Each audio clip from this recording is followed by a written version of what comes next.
चलो आज का अगला टॉपिक देखते हैं, जंतुओं में पाचन। यानी कि पाचन कैसा होता है, जो जंतु होते हैं उनमें। मनुष्य का पाचन भी आप पढ़ोगे साइंस के अंदर, अपन पढ़ेंगे जंतुओं के बारे में। पशुपालन पढ़ रहे हैं तो जो पशु होते हैं, जंतु होते हैं, वो पाचन क्या करते हैं। पाचन क्या होता है, सीधी सी परिभाषा, जटिल खाद्य पदार्थों को सरल पदार्थों में परिवर्तित करना। यानी कि जो हम कार्बोहाइड्रेट, वसा, प्रोटीन वगैरह सारे खाते हैं, संतुलित पोषण। संतुलित पोषण में क्या आते हैं, कार्बोहाइड्रेट, वसा, प्रोटीन, विटामिन और मिनरल्स और जल। तो ये सब जटिल होते हैं। जैसे कि कार्बोहाइड्रेट मिलेगा आपको सुक्रोज, उक्रोज, है ना, माल्टोज, माल्टोज स्टार्च वगैरह के रूप में। तो स्टार्च को माल्टोज में परिवर्तित करेंगे, ऐसे तोड़ते रहते हैं धीरे धीरे, है ना। प्रोटीन होती है, प्रोटीन को एमिनोमल में तोड़ेंगे, है ना। ऐसे क्या है कि धीरे धीरे उनको क्या है कि जो जटिल होते हैं, जिनको पचाना मुश्किल होता है, उनको क्या करते हैं कि बीच में कुछ ऐसे एंजाइम्स होते हैं जो उनको सरल पदार्थों के रूप में तोड़ देते हैं, जो आसानी से पच जाते हैं। इसी को ही तो क्या कहते हैं, पाचन कहते हैं। यानी कि जटिल खाद्य पदार्थों को सरल पदार्थों में परिवर्तित करना क्या कहलाएगा, पाचन। पाचन के प्रकार देखो फटाक से। पाचन कितने प्रकार का होता है, दो प्रकार का। कौन कौन सा, अंतरकोशिकीय और बाह्य कोशिकीय। अंतरकोशिकीय क्या होते हैं, इस पाचन में भोजन एक ही कोशिका में पाचित होता है। यानी कि ये सारे जीव कैसे होते हैं, एक कोशिकीय जीव होते हैं, है ना। एक कोशिकीय जो जीव होंगे उनमें होती है एक कोशिका है, तो पाचन भी उसी कोशिका में होगा ना। तो इसमें किसमें, एक ही कोशिका में। उदाहरण के लिए अमीबा देखे होंगे आपने, पैरामीशियम देखे होंगे, जीवाणु देखेंगे, ठीक है, ये सारे, ठीक है। अमीबा हो गए हैं, जीवाणु हो गए हैं, है ना, पैरामीशियम हो जाते हैं। तो ये एक कोशिकीय जो जीव होते हैं उनमें ऐसी कौन सा पाचन पाया जाता है, अंतर कोशिकीय पाचन पाया जाएगा, ठीक है। दूसरा होता है बाह्य कोशिकीय, यानी कि पाचन भोजन की कोशिका के बाहर होता है। क्या होगा, कोशिका में पाचन नहीं होके कहां से होगा, कोशिका के बाहर। और इनमें क्या होता है कि पाचन तंत्र में पचता, भोजन का पाचन कहां होगा, पाचन तंत्र में। यानी कि एक पाचन तंत्र बना हुआ होगा उनमें। ऐसा कोई एक कोशिकीय जीवों में कोई पाचन तंत्र नहीं होता, लेकिन जो बहुकोशिकीय जीव होते हैं उनमें क्या होते हैं, पाचन तंत्र बने होते हैं। उदाहरण के लिए इसमें सारे कोर्डेटा आ जाते हैं। क्या आ जाते हैं, हाँ, जैसे कि मनुष्य हैं, जानवर हैं, इनमें क्या होगा, ये एक पाचन तंत्र का सिस्टम होगा पूरा का पूरा। पाचन तंत्र की शुरुआत हो जाती है आपके मुंह से। कहां से हो जाती है, मुंह से। मुंह से खाओगे, फिर दांतों से चबाओगे, जीभ उसका स्वाद चखेगी, फिर आहार नाल, आहार नाल से अम्मा से छोटी आंत बड़ी आंत से होता हुआ रेक्टम के द्वारा बाहर निकाल देते हैं, यानी कि ऊपर से और नीचे से। अब देखो पशुओं में पाचन तंत्र कितने प्रकार का, दो प्रकार का। एक तो होता अपूर्ण, एक होता पूर्ण। हाँ, अपूर्ण पाचन तंत्र कैसा होता है, ऐसा पाचन तंत्र जब अंतःग्रहण व उत्सर्जन के लिए एक ही छिद्र हो। यानी कि जहां से खा रहे हैं वहीं से निकालते हैं, समझे। और ये सारे कैसे होते हैं कि जो परजीवी होते हैं, यानी कि दूसरे के पोषण के ऊपर, यानी कि अंत परजीवी। अभी अंदर रहते हैं, अंदर रहते हैं तो वहां से पोषण प्राप्त करेंगे। जैसे कि जो जानवर, पशु वगैरह जो होते हैं उनमें चप्टे कर्मी, फीता कर्मी, एस्केरिस, ऐसे नाम सुनोगे ना, एस्केरिस, जो कि पेट के अंदर पड़ रहे होते हैं, वहीं से पोषण प्राप्त करते हैं। तो कहां से, वो पोषण भी दूसरों से प्राप्त कर रहे हैं, जहां से निकाल रहे हैं, जहां से खा रहे हैं वहीं से निकालने का काम करते हैं। यानी कि ऐसा पाचन तंत्र जब अंतःग्रहण व उत्सर्जन के लिए एक ही छिद्र हो, ठीक है। उदाहरण के लिए क्या जाते हैं, परजीवी जितने भी होते हैं, यानी कि चप्टे कर्मी। पूर्ण पाचन तंत्र ऐसा पाचन तंत्र जब अंतःग्रहण व उत्सर्जन के लिए इसका उल्टा अलग अलग छिद्र हो, यानी कि अलग अलग छेद हो, खाने का अलग स्थान हो, निकालने का अलग स्थान हो, ठीक है। उदाहरण के लिए पशु हैं, मानव हैं, जो भी हैं, सारे जितने पशुओं में सब आ जाते हैं, घोड़ा, बिल्ली, कुत्ता वगैरह जो भी है, गाय वाय सब। मनुष्य तो मनुष्य होते, अपन अपन भी क्या करते हैं, खाते हैं अलग जगह से, निकालते हैं अलग जगह से। आगे बात समझ में। देखो अब अपना वाला पाचन का सिस्टम की बात करें या जानवरों की बात करते हैं। जानवरों में पाचन कहां से होगा, मुख गुहा, मुंह से खाओगे, दांतों से उनको तोड़ोगे, चीरोगे, फाड़ोगे, जो भी करोगे, ठीक है। जीभ से फिर जाएगा वो ग्रसनी से, ये पूरी की पूरी जो नाड़ होती है मुंह से आगे, उसे कहते हैं ग्रसनी। अभी पढ़ रहे थे ना अपन, ग्रसनी। ग्रसनी से कहा जाएगा ये आहार नाल में, आहार नाल। और आहार नाल से कहा जाएगा, अमाशय। अब पशुओं में जो अमाशय होता है ना, जुगाली करने वाले पशुओं में, उनमें सिस्टम थोड़ा अलग है। वो क्या करते हैं, एक बार खाते हैं, पहले रूमेन में स्टोर कर लेते हैं, फिर रूमेन से वापस भोजन को लाते हैं। और दिन का अधिकतम जो समय होता है, दिन का पूरा 40 से 50% समय पूरे दिन भर जुगाली करने में क्या करते हैं, कड, यानी कि वापस भोजन को लाते हैं, मुंह चलाते रहते हैं और खाते रहते हैं, फिर वापस से फिर पाचन की क्रिया होती है। तो अमाशय जो जुगाली करने वाला पशुओं का होता है वो 4 भागों में पाया जाता है। रूमेन, इसमें भी देखो जो अमाशय होते हैं ना उसमें कैसे जाते हैं, पहले जाता है रूमेन में, कहां पे जाएगा, रूमेन, रूमेन से कहां जाएगा, रेटिकुलम, और रेटिकुलम से ओमेजम,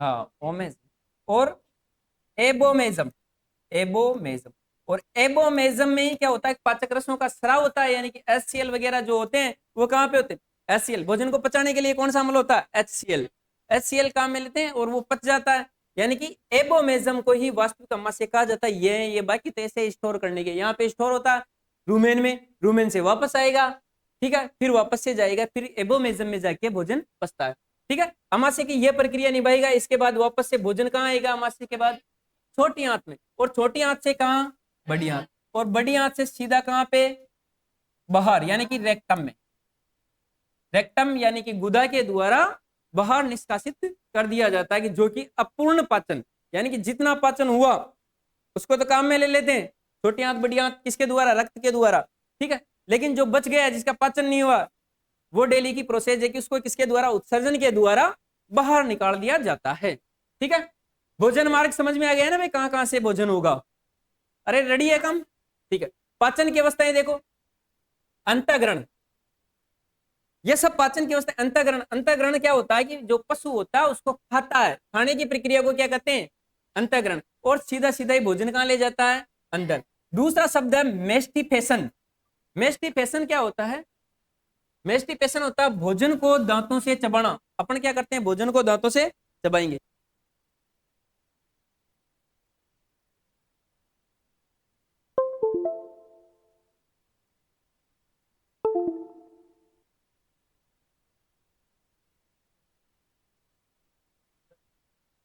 ठीक है। देखो पाचन की अवस्थाएं, मेस्टिफेशन यानी कि भोजन को दांतों से चबाना, अपन बार बार क्या करते हैं कि जैसे भोजन खा रहे हैं, पशु खा रहे हैं, चाहे कोई भी खा रहा है, तो उसको क्या करेंगे, थोड़ी देर तो दांतों से चबाते हैं। फिर होता है हाँ रिग्रेशन, इसमें क्या होता है कि अर्ध चबाए भोजन को जुगाली के लिए वापस, पशु क्या लाता है कि रिग्रेशन, यानी कि वापस से क्या करेगा कि जो रूमेन है रूमेन से वापस भोजन को उठाएगा, और पशु क्या करता है कि इसको बार बार चबाता रहता है, मुंह में लाएगा भोजन को और वहां पे चबाना रहता है।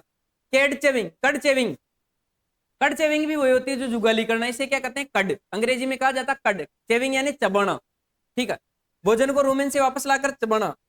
अगला है इंसाइलेशन या सेलाइवेशन, इसमें क्या होता है कि भोजन में लार का मिलना, जब भोजन को अपन चबा रहे होते हैं तो लार का निर्माण होता है, किसका निर्माण होगा, लार का, और लार में क्या होता है, एमाइलेज, क्या होगी, एमाइलेज, तो वो उसमें लार जब मिलती है तो वो भोजन को किसके रूप में बना देगी, एक लुगदी के रूप में बना देता है भोजन को, और फिर आगे चला जाता है। फिर जैसे भोजन बनता है तो उसका क्या होता है, अवशोषण, अवशोषण यानी कि जो पोषण प्राप्त होगा वो कहां से होगा, छोटी आंत से रक्त में, यानी कि छोटी आंत में जब भी जाएगा तो यहाँ से जो बचा हुआ है वो सीधा का सीधा अवशोषण किसमें हो जाएगा, रक्त में हो जाएगा, और रक्त से सीधा ही जो पशु है या फिर जो भी जंतु है, प्राणी है, उनको क्या हो जाएगी, पोषण की प्राप्ति हो जाएगी।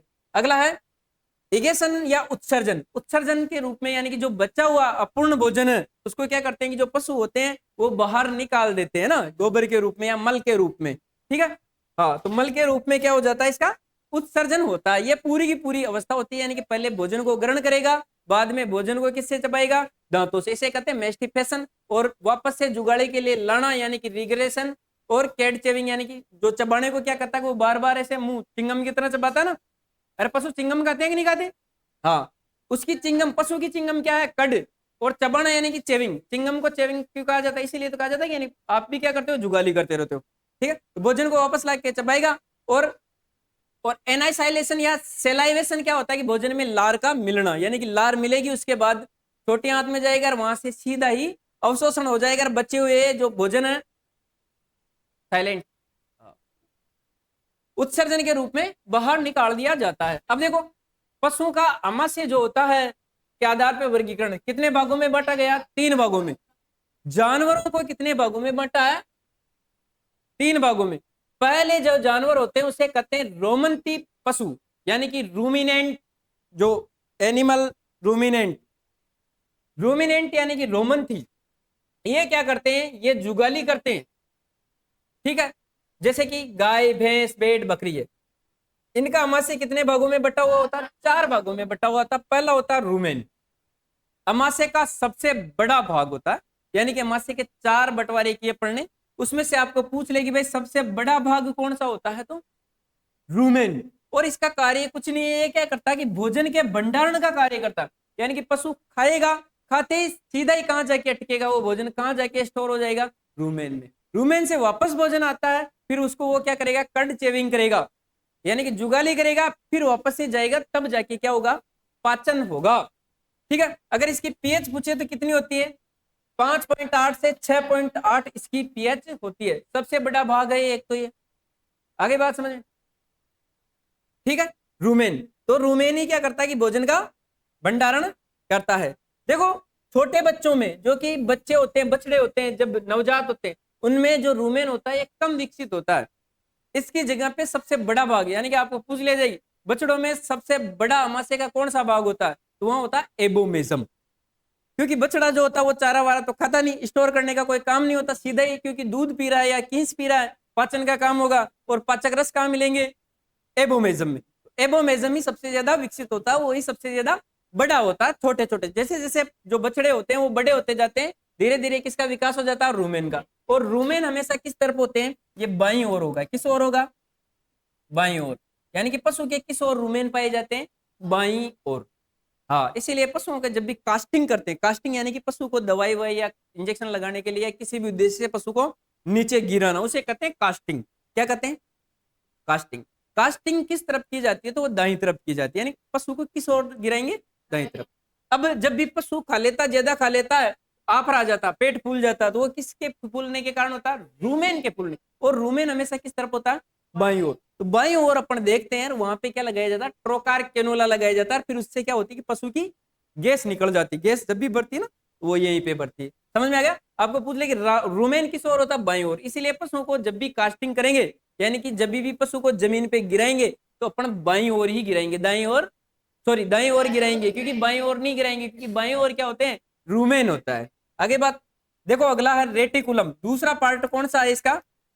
रेटिकुलम। यानी कि भोजन रूमेन से कहां जाएगा?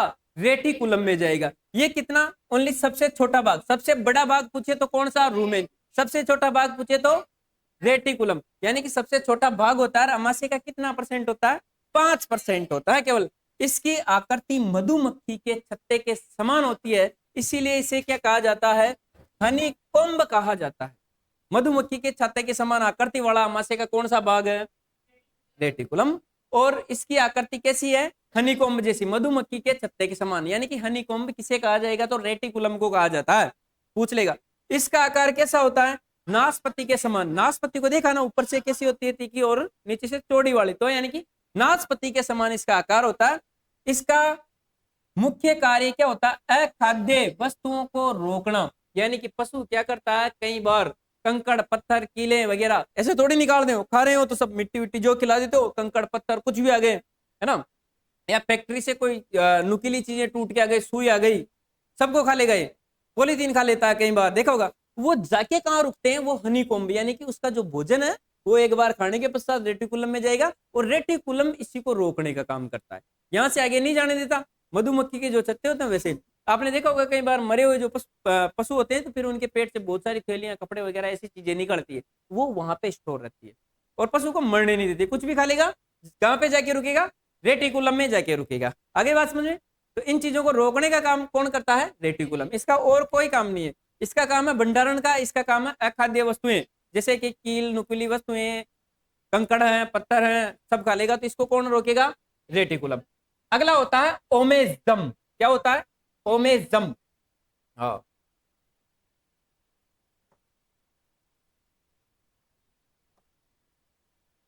ठीक है। ओमेजम। ओमेजम क्या करता है कि ये अमाशय का 7 से 8% भाग होता है। और जो इसका कार्य की बात करें तो इसका कार्य क्या होता है?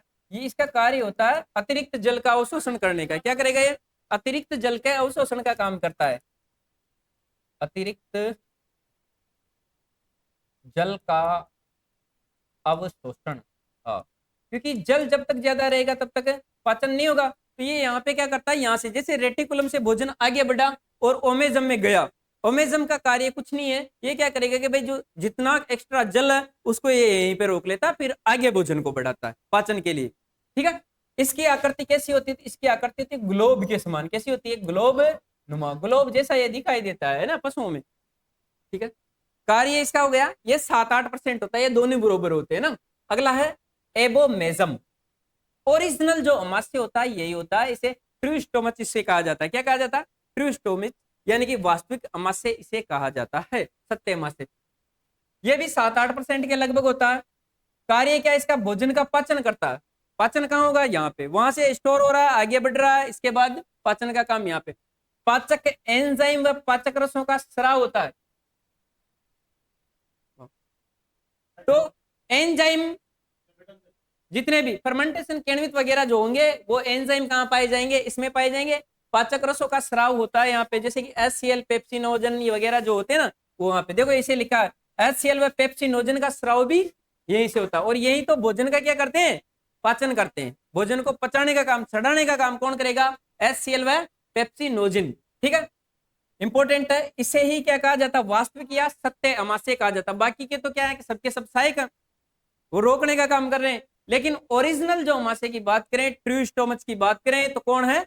एबोमेजम। एबोमेजम ही क्या है कि वास्तविक अमाशय है। और इसी में क्या होते हैं? पाचक रसों का स्राव होते हैं। कौन कौन से होते हैं? HCl होते हैं और पेप्सिनोजन होते हैं। ठीक है, एक तो ये जो हो गए रोमंती पशु कहते हैं उन्हें, या रूमिनेंट कहा जाता है, या जुगाली करने वाले।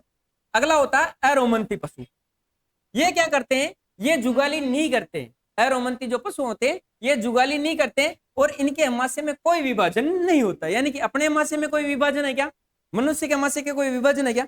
ऐसी व्यवस्था है क्या पशुओं जैसी कि भाई अपन खाएं, पहले स्टोर करें, फिर वापस से कट चेविंग करें, वापस लाओ, मुंह से चबाओ, फिर वापस भेजो, रेटिकुलम अतिरिक्त पानी अवशोषण नहीं। अपने ओनली अमाशय एक ही प्रकार का अमाशय जो कि अमाशय होता है, जिसे अपन अमाशय कहते हैं। लेकिन जानवरों में जो जुगाली करने वाले होते हैं उनमें 4 भागों में बटा होता है। बाकी बहुत सारे पशु होते हैं जिसमें मनुष्य जैसा ही होता है ना, यानी कि कोई विभाजन नहीं होता। जैसे कि उदाहरण के लिए घोड़ा, कुत्ता, सुअर, हाथी, बिल्ली, बंदर, बाकी जो भी बच्चे हैं ना उनमें, तो उनमें क्या होंगे कि भाई कोई ही ऐसा नहीं होता। ये क्या नहीं करेंगे भाई? पाचन के लिए जो है कि वापस से जुगाली नहीं करेंगे। अगला देखो, आभासी रोमंती, स्यूडो रोमेंटम कहा जाता है। इसे क्या कहा जाता है? Pseudo, pseudo ruminant.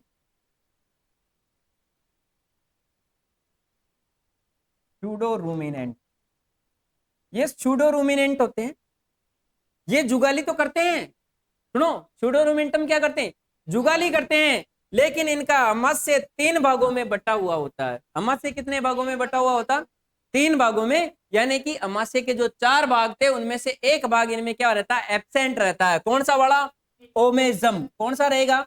ओमेजम। यानी कि जो अतिरिक्त पानी का अवशोषण का करने का काम करता था वो इसमें अनुपस्थित रहता है। ठीक है, यानी कि इसमें क्या नहीं पाया जाएगा? ओमेजम नहीं पाया जाएगा। अतिरिक्त पानी की कोई व्यवस्था नहीं होती, ऐसे वैसे ही नहीं मिलता इनको। उदाहरण के लिए ऊंट, एक बार पानी पी लेती है खुद ही 10 दिन तक रह जाता है, रहता कि नहीं रहता? ऊंट हो गए, लामा, दोनों में क्या होते हैं कि भाई पूछा जाता है कई बार ऊंट में अमाशय का कौन सा भाग अनुपस्थित होता है। कई एग्जाम में पूछा गया है, आगे भी पूछा जा सकता है, आपको भी पूछा जा सकता है ना। हाँ, तो आप क्या बताओगे कि ऊंट में अमाशय का कौन सा भाग अनुपस्थित रहता है? तो ओमेजम अनुपस्थित रहते हैं। ऊंट कैसा पशु है? तो आभासी, स्यूडो रूमिनेंट है। कैसा है? स्यूडो रूमिनेंट है। अब देखो पाचक एंजाइम, कौन कौन से पाचक एंजाइम होते हैं जिसके द्वारा भोजन का पाचन होता है? पहला तो एमाइलेज। आपको सबको पता है कि शुरुआत में कौन निकलेगा? एमाइलेज। और ये कहां पे निकलेगा? लार व अग्नाशय ग्रंथि के स्राव में पाया जाता है। यानी कि लार, जब आप चेविंग करोगे, यानी कि भोजन को चबाएंगे, पशु चबाएंगे, कोई भी चबाएगा, तो वहां पे क्या निकलेगी? लार निकलती रहती है। और उसके साथ ये भोजन में मिल जाता है ना, स्टार्च को माल्टोज में तोड़ता है। ये एमाइलेज क्या करेगा? जो अपन शुरू में पढ़े थे कि भाई जटिल पदार्थों को सरल पदार्थों में तोड़ते हैं। पाचन में क्या होता है? भाई जो जटिल पदार्थ आप खा रहे हो, पी रहे हो, उनको सरल पदार्थों में तोड़ने का। तो जैसे कि ये क्या करेगा? एमाइलेज स्टार्च को माल्टोज में तोड़ता है। क्या करेगा? जो स्टार्च है उसको माल्टोज में तोड़ के आगे भेज देता है ना। अगला है पेप्सिन। और पेप्सिन कहाँ पाया जाएगा? अभी पढ़े क्या है ना, अमाशय में पाया जाता है। ये एंजाइम कहाँ पे पाए जाते हैं? पेप्सिन अमाशय में पाया जाता है। ये क्या करता है? प्रोटीन को सरल रूप में कैसे तोड़ेगा? एमिनोमल में। ये इसका सरल रूप है, ये जटिल रूप है। जटिल रूप तो ये कार्बोहाइड्रेट है। ये क्या है? स्टार्च क्या है? कार्बोहाइड्रेट है। ठीक है, ये इसके सरल रूप होते हैं, माल्टोज वगैरह जो होते हैं, ग्लूकोज होते हैं। धीरे धीरे क्या होता है कि ग्लूकोज, ग्लूकोज क्या होते हैं, कार्बोहाइड्रेट, है ना। हाँ, ये सिंगल अणु से बनते हैं। माल्टोज, माल्टोज क्या है डाइसेकेराइड है माल्टोज। अगला है लाइपेज। देखो लाइपेज कहां पाया जाएगा, ये अग्नाशय में उत्पन्न होता है। कहां पे होती है ये एंजाइम, कहां पे मिलेगा आपको, पूछा जा सकता है कि अग्नाशय से उत्पन्न एंजाइम कौन से हैं, तो लाइपेज। ठीक है, पेप्सिन कहां से है, अमाशय से। ठीक है, एमाइलेज कहां से है, लार ग्रंथियों से। जो लार की ग्रंथियां, मुंह में आप किसी भी चीज को खाओगे तो सबसे पहले लार आएगी। ठीक है, लार के बिना ये संभव नहीं है, लार ही तो तोड़ने का काम करती है। लाइपेज देखो, लाइपेज कहां से, अंगनाशय में उत्पन्न होता है, और ये किसको तोड़ता है, वसा को वसीय अम्ल में तोड़ता है। यानी कि ये कार्बोहाइड्रेट को कौन तोड़ रहा है, एमाइलेज। ऐसा भी पूछा जा सकता है कि कार्बोहाइड्रेट को तोड़ने का काम कौन करता है, एमाइलेज। प्रोटीन को तोड़ने का काम से पेप्सिन। ठीक है, और वसा बची, वसा जो कि फैट बढ़ाने का काम करती है। फैट वगैरह जो होते हैं, तेल वगैरह जो आप खा रहे हो, नट्स खा लेते हो, नट्स जैसे अखरोट बादाम वगैरह, है ना। हाँ, पशु भी ऐसे खाते हैं ना, जैसे कि बिनोला विनोला खुआ रहे हो आप, फलियां खिला रहे हो, तो उसमें क्या होगी, वसा होती है। तो पशु में तोड़ने का काम कौन करता है वहां पे, लाइपेज। लाइपेज कहाँ पे बनेगा, अग्नाशय में। कहाँ पे बनेगा, अग्नाशय में। नोट देखो, मनुष्य व घोड़े में अमाशय जे आकार का होता है। कैसे आकार का होता है, अमाशय की आकृति कैसी होती है, जे आकार की। कैसी, जे आकार की। कुत्ते का अमाशय कैसा, हाँ कुत्ते का, सॉरी अग्नाशय, यहाँ तो अमाशय है, यहाँ पे लिखा है अग्नाशय। कुत्ते का अग्नाशय वी आकार का, जबकि घोड़े का जो अग्नाशय होता है वो कैसा होता है, त्रिकोणाकार होता है। इनकी आकृति पूछ ली जाए, जैसे कि पहले पूछ लें तो आप बता दोगे इसकी आकृतियां कैसी कैसी होती है। मनुष्य और घोड़े में जो अमाशय होते हैं वो कैसे होते हैं, जे आकार के होते हैं। लेकिन कुत्ते का जो अग्नाशय, अमाशय नहीं है यहाँ पे, अग्नाशय, अग्नाशय वी आकार का, घोड़े का कैसा होता है, त्रिकोणाकार होता है। दांत, अब सबसे पहले देखो दांत देखना जरूरी है, क्योंकि मेन काम तो यही करते हैं, भोजन को चीरने, फाड़ने, तोड़ने, चबाने का काम कौन करते हैं, दांत। हाँ, सीधी सी बात है। दांत का जो कठोर भाग होता है उसे क्या कहते हैं, एनेमल। क्या कहते हैं, एनेमल। यानी कि दांतों की जो कठोर परत होती है वो किसकी बनी हुई होती है, एनेमल की बनी हुई होती है। दांतों के ऊपर चमकीली परत को क्या कहा जाता है, डेंटिन। क्या कहेंगे, डेंटिन, डेंटिन कहा जाता है। अब देखो दांत चार प्रकार के होते हैं, सभी में चार प्रकार के होंगे, जानवरों में, पशुओं में, मनुष्य में, सब में दांत पाए जाते हैं। हाँ, मच्छर में पाए जाते हैं, मच्छर में दांत पाए जाते हैं, सभी में दांत पाए जाते हैं, है ना। हाँ, जो भी जीव है सब में क्या पाए जाएंगे, दांत पाए जाते हैं। हाँ, सबसे ज्यादा दांत किसमें पाए जाते हैं, शार्क मछली में। शार्क मछलियां देखी क्या, उनमें सबसे ज्यादा दांत पाए जाते हैं। ठीक है, सबसे पहले देखो कृत्रिम दांत, जिसे इंसाइजर कहा जाता है। क्या कहा जाता है, इंसाइजर। हाँ, इसको किससे प्रदर्शित करते हैं अपन, आई से। किससे दिखाएंगे, आई से। जुगाली करने वाले पशुओं के निचले जबड़े में पाया जाता है। यानी कि जो पशु जुगाली करते हैं उनमें केवल कहां पाए जाएंगे, निचले जबड़े में। ऊपर वाले जबड़े में कभी भी दांत नहीं पाए जाते। लेकिन ऊपर के जबड़े में क्या पाए जाते हैं, डेंटल पेड पाए जाते हैं। क्या पाए जाएंगे, डेंटल पेड। डेंटल पेड को हिंदी में कहते हैं दंतेपुर। क्या कहते हैं, दंतेपुर। वो डेंटल पेड क्या होते हैं कि ये जो उत्तक होते हैं, उत्तकों की ऐसी संरचना होती है कि जो कि चारा वगैरह जो पशु खा रहा है उसको चबाने काटने में काम में आता है। यानी कि ऊपर से ऐसी कठोर परत बन जाती है जिसे कहते हैं डेंटल पेड। ठीक है, तो ऊपर के जबड़े में क्या पाए जाएंगे, डेंटल पेड। पूछ लें आपको कि ऊपरी जबड़े में क्या होते, तो ऊपरी जबड़े में हाँ डेंटल पेड, डेंटल पेड, और हिंदी में इसे कहते हैं दंते। आगे बात समझ, हाँ यानी कि एक पेड नुमा आकृति होती है। यानी कि जो वहां पे जो टिश्यूज होते हैं वो इतने कठोर हो जाते हैं कि वो चारे को काटने में ही सहायक होते हैं। देखो ये दांत क्या करते हैं, ये काटने में काम में आते हैं। यानी कि चारा वगैरह जो भी भोजन है उसको काटने में काम आती है। और इनकी संख्या कितनी होती है, 4 जोड़ी। यानी कि संख्या अगर पूछ ले कि पशुओं में कर्तन दांतों की संख्या कितनी होती है, तो क्या बताओगे, 8।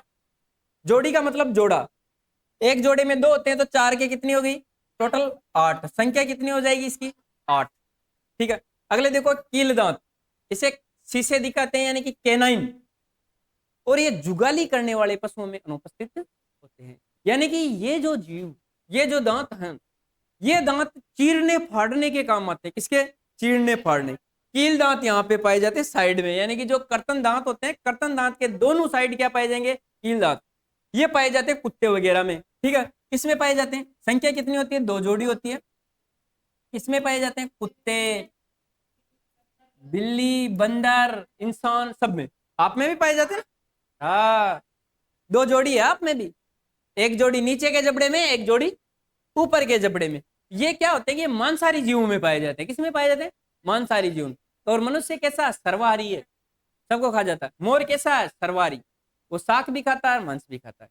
कुत्ता कैसा है? सर्वाहारी, दोनों ही खाता है। वो रोटियां भी खिला दो और कुछ भी खिला दो, मांस भी खिला दो, है ना। वैसे मनुष्य को आप कुछ भी खिला दो, चिकन, मांस वगैरह सब खा लेता है और रोटियां भी खा लेता है, ठीक है। तो कुत्ते, बिल्ली, बंदर जो भी होते हैं, इनमें क्या पाए जाते हैं? ये दांत। हाथी में भी पाए जाते हैं। हाथी में जो बाहर के दांत होते हैं ना, वो निकले हुए, ये वही तो दांत होते हैं, कील दांत। ऐसे 2 बड़े बड़े दांत देखेंगे ना हाथी में, ये उसी का रूपांतरण है। कौन से दांतों का रूपांतरण है? कील दांतों का रूपांतरण, हाथी के जो दांत दिखाई देते हैं। आगे देखो, अगर चवर्णक, इसे पीएम से प्रदर्शित करेंगे। किसे? PM, premolar. अंग्रेजी में से क्या कहते हैं? प्रीमोलर। इसलिए अपन इसको जब भी दंते सूत्र बनाएंगे तब क्या करेंगे? पीएम से इसको प्रदर्शित करेंगे। ये हमेशा ही पशुओं में, किसी में भी, जिस भी जानवर में देखोगे या जिस भी जीव में देखोगे, दोनों जबड़ों में पाए जाएंगे, यानी कि ऊपर भी पाए जाएंगे और नीचे भी पाए जाएंगे। संख्या कितनी होती है? 6 जोड़ी, यानी कि 3 जोड़ी ऊपर, 3 जोड़ी नीचे पाई जाती है। यानी कि ये जो केनाइन दांत होते हैं उसके जस्ट टच में ही कौन से पाए जाते हैं?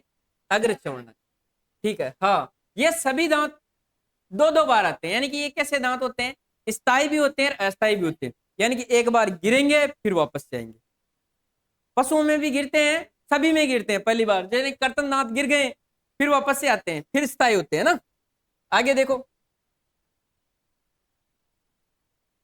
हाँ, अगला तो छोड़ दिया क्या रवि? एक और होते हैं चवर्णक दांत। हाँ,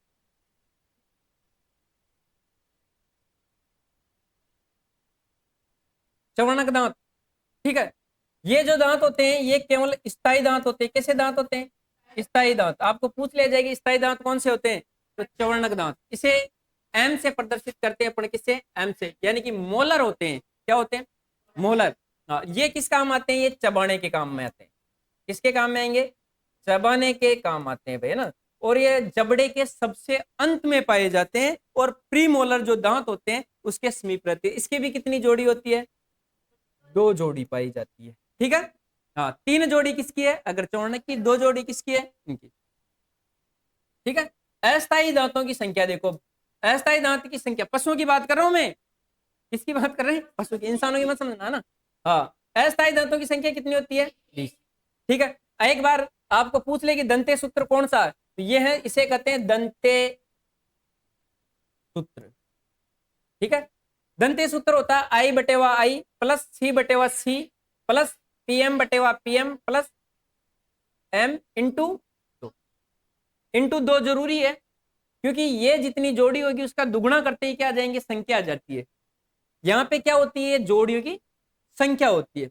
देखो, अस्थायी दंत विन्यास, अस्थायी दंत विन्यास देखो, पशुओं में अस्थायी, यानी कि जो अस्थायी दांत आते हैं जो टूटेंगे एक बार, उसमें 0 क्यों लिखा है? ये ऊपरी जबड़ा है। ये कौन सा वाला जबड़ा है?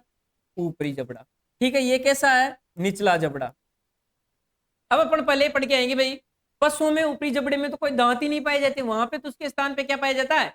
डेंटल पैड पाए जाते हैं। तो संख्या कितनी रहेगी? 0। नीचे कितनी? 4 जोड़ी। कितने? 4।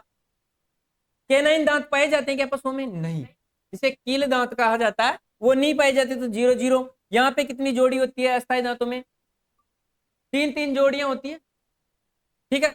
अस्थायी दांतों के समय, यानी कि सबसे लेट आते हैं स्थायी दांत, इसीलिए अस्थायी दांतों के समय यहाँ पे भी कितने होते हैं? 0 0। वहां भी कोई दांत नहीं पाए जाते। जो लास्ट की जो 3 डांट वगैरह होती है ना, जिसे अपन कहते हैं, वो यहाँ पे नहीं पाए जाते। अब देखो स्थायी दांत, स्थायी दांत पशुओं में कितने होते हैं? 32। इंसानों में भी कितने होते हैं? 32। ऊपरी जबड़े में नहीं पाए जाएंगे, तो 0 बटेवा 4। नीचे कितनी जोड़ी? 4, ठीक है। कैनाइन दांत नहीं पाए जाएंगे, 0 0। प्रीमोलर कितने होते हैं? 3 ऊपर के में, 3 नीचे के में, ठीक है। अब मोलर की बात करें तो कितने? 3 ऊपर और 3 नीचे। इंसानों में कितनी जोड़ी होती है? 2, ठीक है, इंटू 2। कितने हो गए टोटल? 32। 32 दांत हो गए। अब देखो फटाक से किस किस में कितने दांतों की संख्या होती है? ऊंट में दांतों की संख्या 34। घोड़े में दांतों की संख्या 42, लेकिन घोड़ी में दांतों की संख्या कितनी है? 36। 36। हाँ, कई बार आपको दांतों की संख्या ऐसे भी लिखा हुआ मिल सकता है 36 से 42। कॉमन रूप से घोड़े के दांतों की संख्या पूछ लें तो कितनी? 36 से 42। 36 किसमें? घोड़ी में। घोड़े में ज्यादा दांत पाए जाएंगे, कितने होते हैं? 42। खरगोश में कितने दांत होते हैं? 28। कुत्ते में दांतों की संख्या 42। बिल्ली में कितने? 30। और सुअर में कितने पाए जाते हैं? 44। बाकी जो अपनी गाय, भैंस, भेड़, बकरी में दांतों की संख्या कितनी होती है? 32। मनुष्य में भी कितने दांत होते हैं? 32। खरगोश में 28। हाँ, और ऊंट में 34। याद हो गए होंगे आपको, है ना? इसके बाद होती है जीभ। जीभ कैसा है? ये संवेदी अंग है। कैसा है? स्वेंदी अंग, यानी कि स्वेंदी, यानी कि जो स्वाद का चखने का काम करेगी वो कौन करती है? वो जीभ करती है। ठीक है, कौन करती है? जीभ करती है। ठीक है, ऐसी ऐसी जीभ पाई जाती है। यहाँ का जो अगला हिस्सा वाला जो होता है, ये जो स्वाद देता है, ये कौन सा देता है? मीठा। मीठा का पता कहां से लगता है? जीभ में, स्वेदी अंगों में, यहां से। ठीक है, इसके पश्चात यहाँ पे जो पाई जाता है, ये कौन सा होता है? ये नमकीनी। नमकीनी स्वाद, यानी कि जो चरका वाला जो स्वाद बताएगा वो कहां से? यहां से, यानी कि दोनों तरफ से ये बताता है। ठीक है, इसके बाद कौन सा वाला है? हाँ, जो सारिये वगैरह जो होते हैं ना, लवणीय ववणीय जो स्वाद होता है, हाँ, लवणीय। ठीक है, और ये वाला जो हिस्सा होता है, ये कैसा होता है? ये किसका पता लगाएगा? कड़वापन का, यानी कि जो कड़ा लगेगा वो कहां से लगेगा? अंतिम हिस्से से कड़ा लगता है। देखो, जीभ की सतह पर बाए जाने पर 3 बार को, अरे जीभ की ऊपरी सतह पर, ठीक है, पता नहीं क्या लिखा है इन्होंने। जीभ की, हाँ हाँ, जीभ की ऊपरी सतह पर, कौन सी सतह पर? ऊपरी सतह पर पाए जाने वाले जो खुरदरा उभारदार भाग है ना, ऊपरी सतह पर उभारदार, उभार होते हैं ना जीभ में, छोटी छोटी ऐसी कोशिकाएं बनी हुई होती है जो उभरी हुई होती है, उसे क्या कहा जाता है? उसे पेपिला कहते हैं। और पेपिला में क्या होता है? पेपिला में स्वाद कोशिकाएं होगी। क्या होती है? स्वाद कोशिकाएं, जो आपके भोजन का क्या बताती है? स्वाद बता देती है कि भाई ये कड़वा है, ये मीठा है, ये कैसा है ना। ठीक है, जबकि निचले स्तर पर, जीभ के नीचे वाले स्तर पे क्या होती है कि जो जीभ जुड़ी होती है उसे कहते हैं फ्रेनुम लिंगुआ। फ्रेनुलम लिंगुआ कहते हैं, यानी कि जीभ किससे जुड़ी हुई होती है? जो नीचे के जो हिस्से होते हैं उसमें भी क्या होती है? कुछ कोशिकाएं होती है, उसे क्या कहते हैं? अपन फ्रेनुलम लिंगुआ कहा जाता है। ये थी जीभ की कहानी। ठीक है, इसी के साथ साथ अपना जो पाचन है वो खत्म हो गया है। बाकी पढ़ेंगे अपन क्या? अब अपने मेजर 2 टॉपिक बचे। एक तो श्वसन, जो छोटा सा श्वसन है, यानी कि श्वसन किसके द्वारा, वो कल आ जाए कर देंगे वो क्लास आपकी।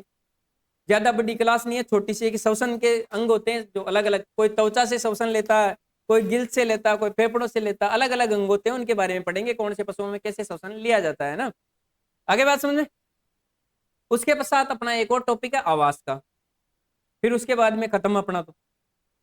और जो वन्य जीव बचे हैं वो ज्योग्राफी वाले सर पढ़ाएंगे, वो नहीं पढ़ाते तो फिर मैं पढ़ाता हूँ, पढ़ा देंगे, कोई बात सब। ठीक है, फिर आपकी एक जेनेटिक की क्लास ले लेंगे, अनुवांशिकी की। वो मैं ही पढ़ाऊंगा आपको। वहां से 2-3 क्वेश्चन आपको देखने को मिलेंगे, यहाँ से एक आधा क्वेश्चन यहाँ से देखने को मिलेगा आपको। आगे बात समझे। हाँ, अब तो सबसे बड़ा हिस्सा कौन सा होता है पाचन का? पाचन के, अरे अमाशय का नहीं पूछ रहा रे, पाचन के लिए।